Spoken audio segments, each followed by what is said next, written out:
BJ Cash, a Bíblia, o jornal e a caneta em sacadas para o seu dia a dia.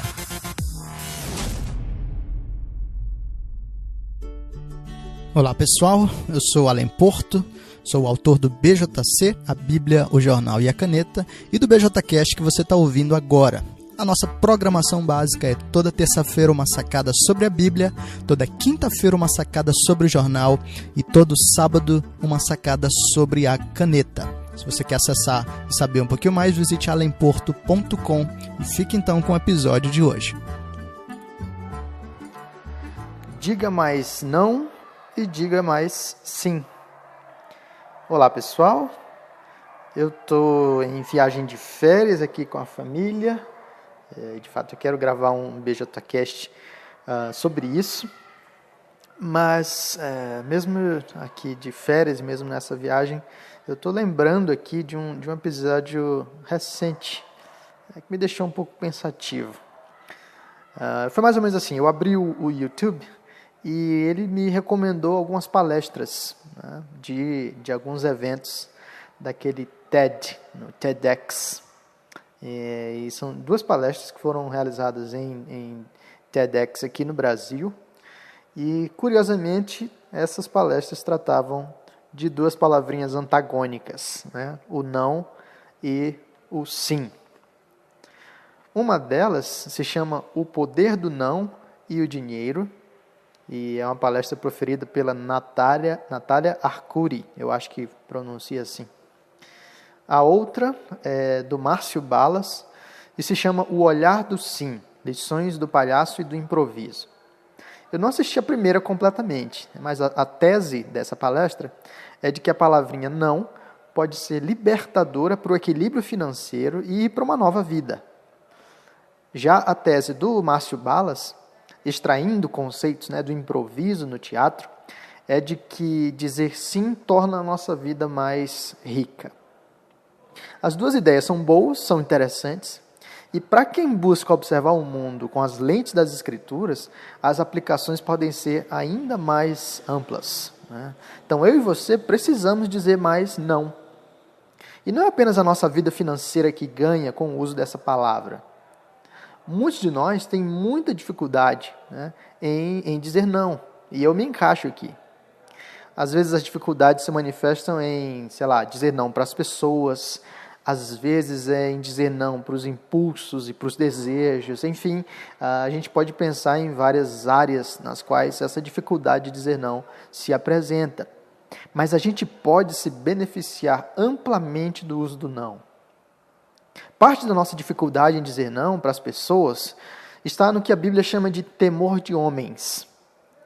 Né? Buscando a aprovação ou o amor dos outros, a gente se sujeita de modo desequilibrado às expectativas, aos desejos, aos outros. O apóstolo Paulo, em Gálatas 1, versículo 10, deixa bem claro que o seu foco, enquanto servia a Deus, não era agradar aos homens, mas ao Senhor. Ele sabia quem era e por que vivia.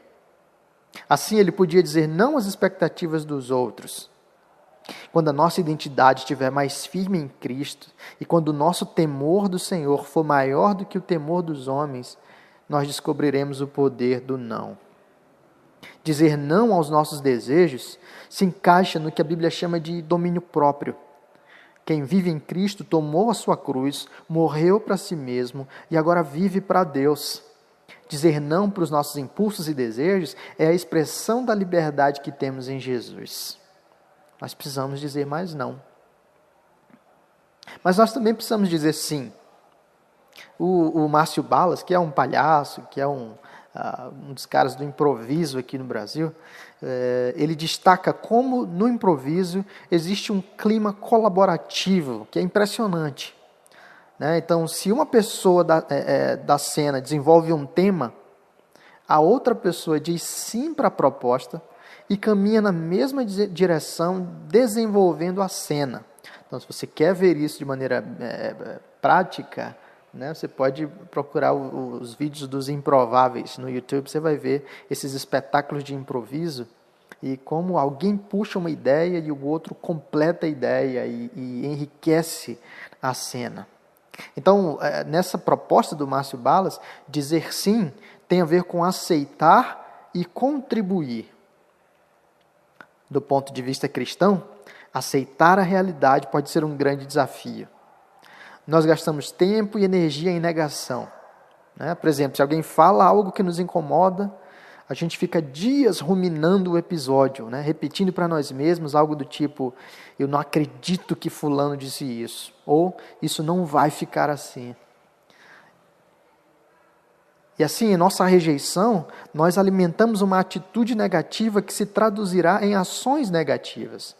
Frustração, descontentamento e, finalmente, ingratidão marcam aqueles que vivem dizendo não para a realidade. Sei lá, às vezes é uma doença que você tem, você vive dizendo: não acredito, não aceito, não é possível, enfim. Se, por outro lado, nós disséssemos mais sim, nós encontraríamos o descanso de aceitar aquilo que nos é difícil, mas que não está em nosso poder. Não apenas aceitaríamos melhor as situações da vida, reconhecendo a soberania de Deus, como também contribuiríamos para a melhoria da vida, servindo ativamente ao Senhor e aos outros. Isso foi o que o apóstolo Paulo fez. Logo que ele percebeu que o seu espinho na carne permaneceria com ele, ele não apenas aceitou esse espinho, aceitou a vontade de Deus, como, nas suas próprias palavras, ele passou a se gloriar em suas fraquezas. Isso é dizer sim. A sacada, então, aqui, é que nós precisamos dizer mais não para as pessoas e para os nossos desejos, em nome da nossa identidade em Cristo. E nós precisamos dizer mais sim para a realidade da vida, em nome da nossa satisfação em Cristo. Por que é que você tem dito sim e deveria dizer não? E por que é que você tem dito não e deveria dizer sim? Que tal começar agora mesmo a mudar isso, orando a Deus para pedir perdão e para agradecer? Assim você vai dizer não para o seu pecado e vai dizer sim para o Senhor e vai começar a experimentar um pouquinho mais do que é a liberdade, a alegria, a graça de dizer não na hora certa e de dizer sim na hora certa. Grande abraço. Então é isso. Se você gostou desse episódio, você pode passar adiante. Compartilhe com as pessoas no WhatsApp, nas redes sociais, curte lá e indica para mais pessoas acessarem alemporto.com/bjcast ou então procurar no iTunes ou no SoundCloud BJCast e assinar lá para você receber as atualizações direto no seu celular. Grande abraço, Deus abençoe e até o próximo.